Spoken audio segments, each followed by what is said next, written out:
Hey, it is Monday, and do you know what that means? You do. It's Mondays with me, Sensei Mish. How you doing out there? So today I want to talk about a book. Now, this book came out in the early 90s. Can't really remember. Well, actually, I don't have to remember. I've got it right here. I'm going to use it as a prop. Let's look this up. It says... let's see, what does it say? It says first edition 1994. So I went to the Big Three seminar. If you ever heard of the Big Three, that was George Dillman, Wally J, and Remy Precis.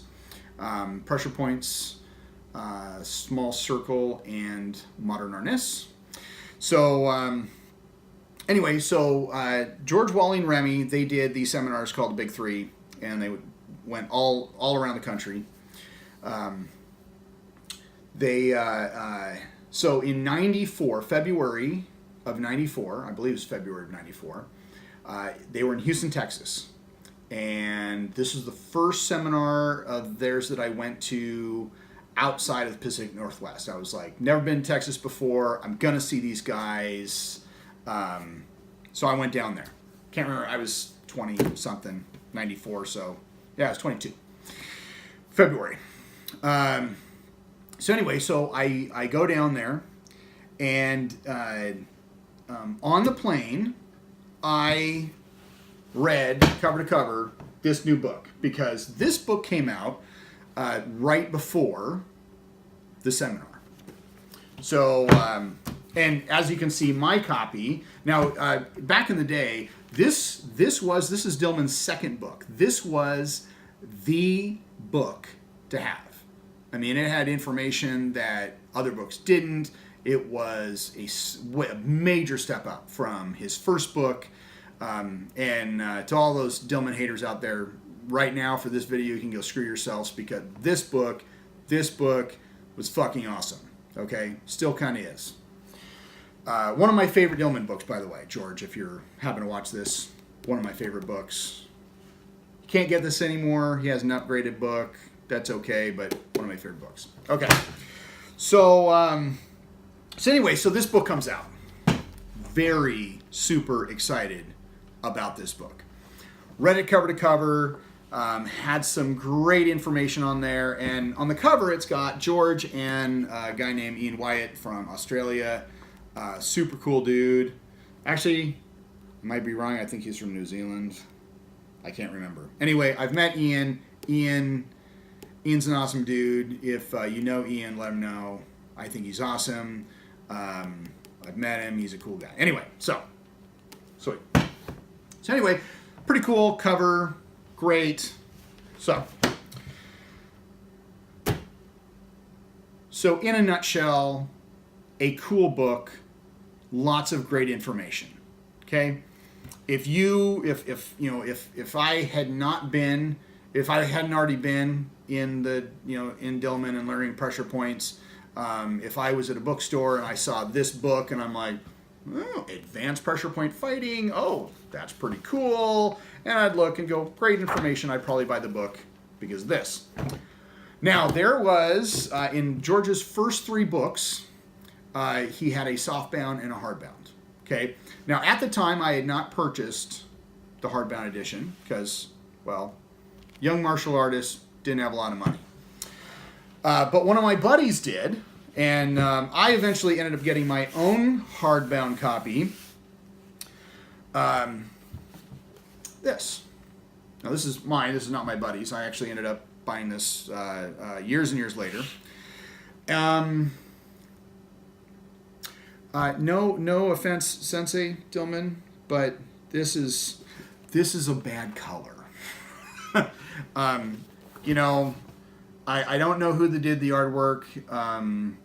I don't, I just did a video about, negative comments. But hey, let's be honest. Gold leaf on this color. No offense, but it's the same information as this book. Okay? If I saw this book at a hard if I didn't know, going back to the whole not knowing Dillman, all that kind of stuff, and I found this book, I'd probably look at this cover and go, yeah, don't think so. So, what have we learned from this? If you haven't guessed already, don't judge a book by its cover. Yeah, I know. I'm sorry I went there. You probably already got it from there. Don't judge a book by its cover. We have, and this kind of feeds into our little moral here, not judging a book by its cover.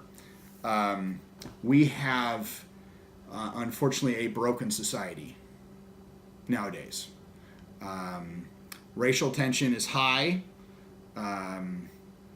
Our previous president had a chance to actually mend stuff, but he didn't do a very good job. And our current president, if he would just stay off Twitter, well, even if he just stopped tweeting, I don't know. I don't see it getting any better, even under what is his nickname for those haters out there? What, Cheeto? Yeah. Regardless, the last, let's see, at least in what I've at least in the last 2 years, it's gotten really, really bad. In the previous 8 years, it slowly got worse and worse and worse. Was it good in the beginning? Well, it was better than it is now, in my personal opinion, at least when it comes to race.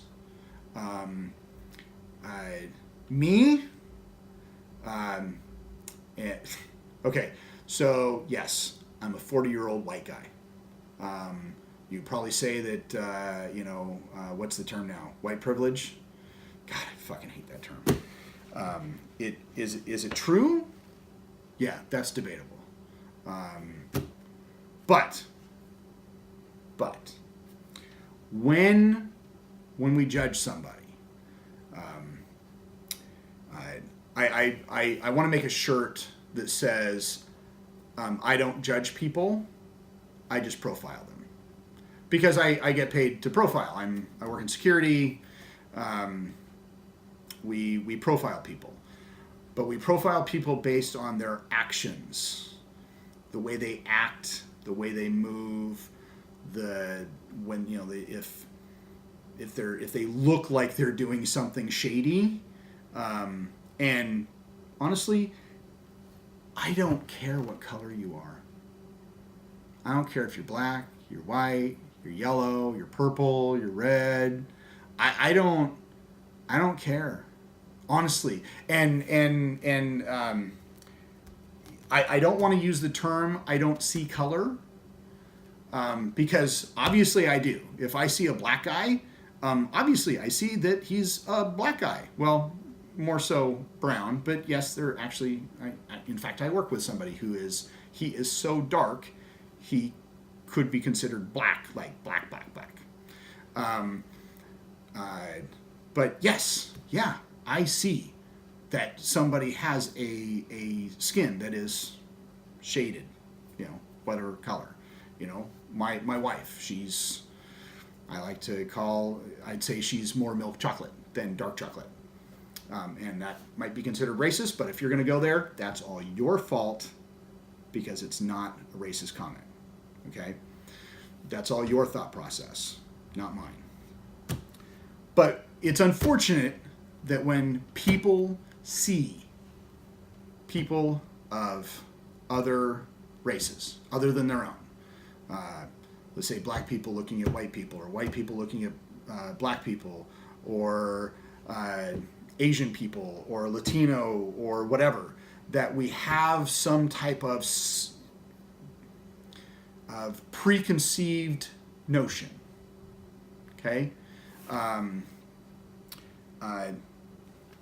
The Muslim community. Okay?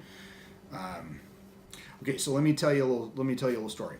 So I shortly after I started working at the hospital system that I currently work at, So this is a decade ago or more. There's a gal that worked at the front desk in the ED. Muslim gal, wear a hijab.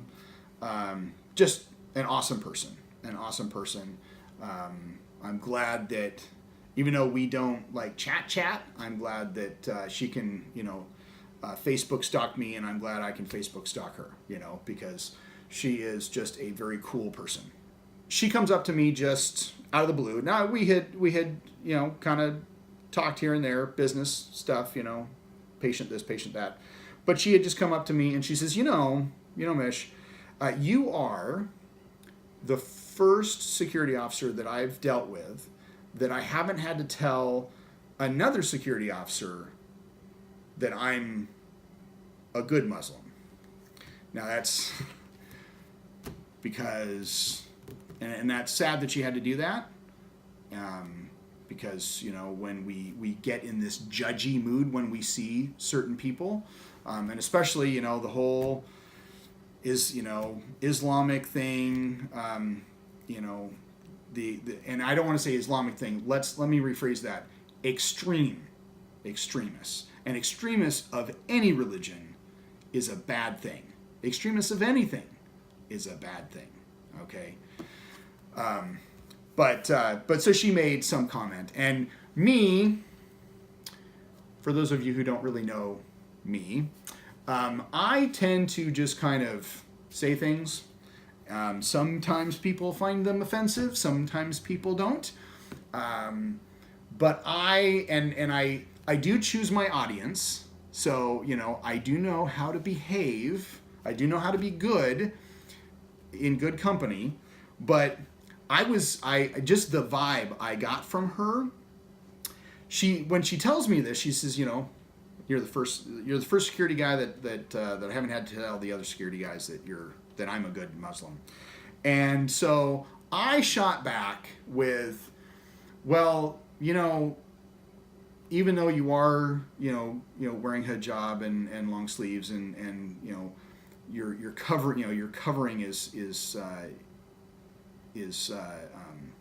traditional. I don't remember exactly what I said, but I spoke about her clothing and how even though she was kind of following the rules according to her religion, that it was still revealing, and that I never saw her carrying any C4 underneath there, so I just assumed she was probably a good Muslim.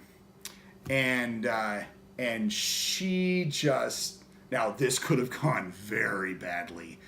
It could, yes, I took a chance. It could have gone very, very wrong. She laughed and thought it was funny, and we've been friends ever since.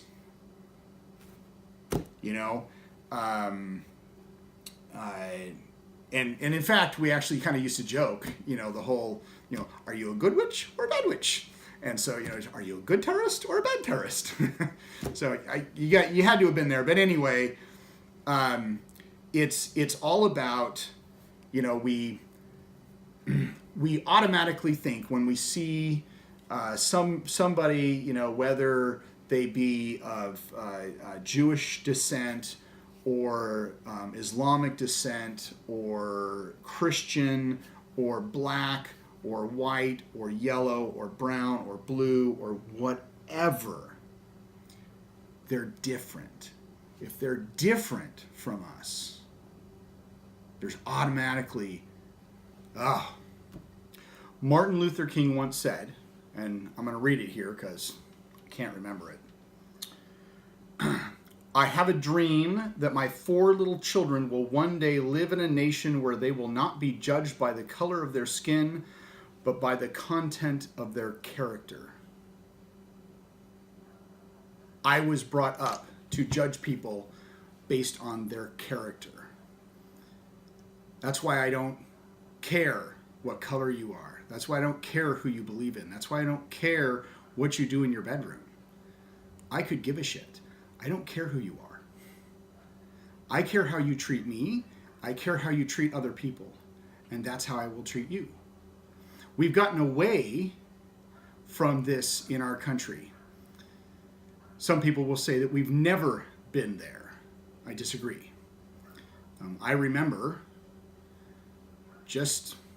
I'm old enough to remember that, yes, there's many people out there who treat people by their character, but we are so focused on difference, on segregation.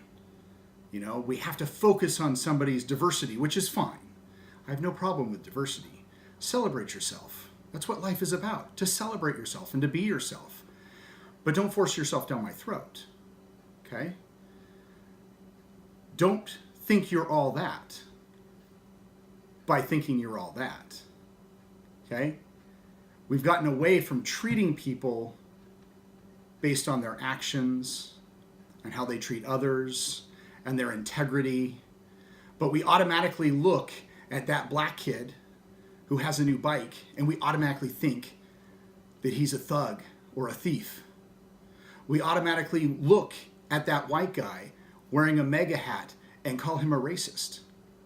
We automatically look at that Muslim, whether man or woman, and go and point our fingers and go, terrorist.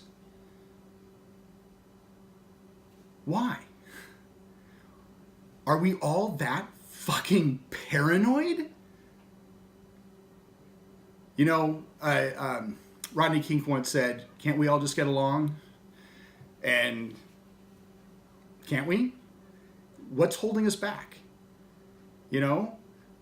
Why do we have to say that point at the person in the White House, and it doesn't matter if it's the Cheeto, and it doesn't matter if it was Obama or whoever's going to be there in the future?